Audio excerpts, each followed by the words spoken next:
हिमालय की ऊंची और बर्फीली पहाड़ियों में एक जगह है, नाग टिब्बा।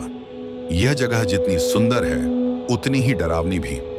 एक बार 5 दोस्तों का एक ट्रैकिंग ग्रुप नाग टिब्बा घूमने आया। सब खुश थे, हंसते बोलते पहाड़ चढ़ रहे थे। उन्हें नहीं पता था कि शाम होते ही सब कुछ बदलने वाला है। धीरे धीरे सूरज ढलने लगा, हवा ठंडी हो गई और बर्फ गिरने लगी। मोबाइल में नेटवर्क नहीं था और रास्ता भी साफ दिखाई नहीं दे रहा था। तभी उनके आगे चल रहे गाइड ने अचानक चलना बंद कर दिया।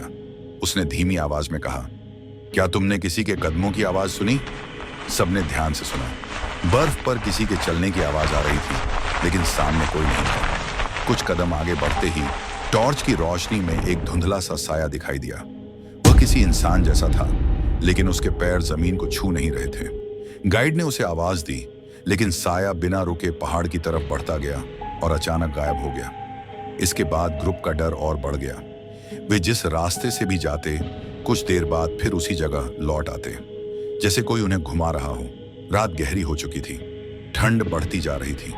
बर्फ पर नंगे पैरों के निशान दिखने लगे, जबकि सभी जूते पहने हुए थे।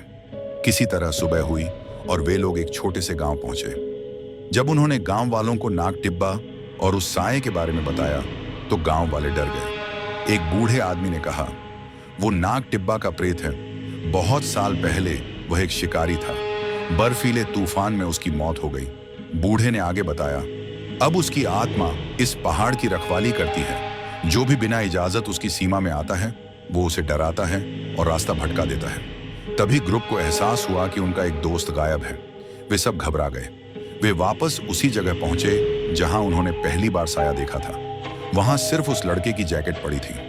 बर्फ पर कोई निशान नहीं थे, जैसे वह लड़का अचानक हवा में गुम हो गया हो। आज भी कहा जाता है कि नाग टिब्बा में रात के समय कोई साया ट्रेकर्स के आगे आगे चलता है। अगर आपने पीछे मुड़कर देख लिया तो आप रास्ता भूल जाते हैं और कभी कभी वापस भी नहीं लौटते। गांव से निकलते समय बूढ़े आदमी ने जाते जाते बस इतना कहा, याद रखना, नाग टिब्बा से कोई अकेला वापस नहीं आता। सब चुप हो गए। जब वे नीचे पहुंचे, रेस्क्यू टीम ने उनकी बातों पर भरोसा नहीं किया। लेकिन फिर एक अजीब बात हुई। उन 5 की गिनती की गई। वे 5 नहीं 6 थे। सब एक दूसरे का चेहरा देखने लगे। छठा लड़का चुप था। उसका चेहरा पीला था, कपड़े पुराने थे और पैरों में जूते नहीं थे। गाइड ने डरते हुए पूछा, तू कौन है?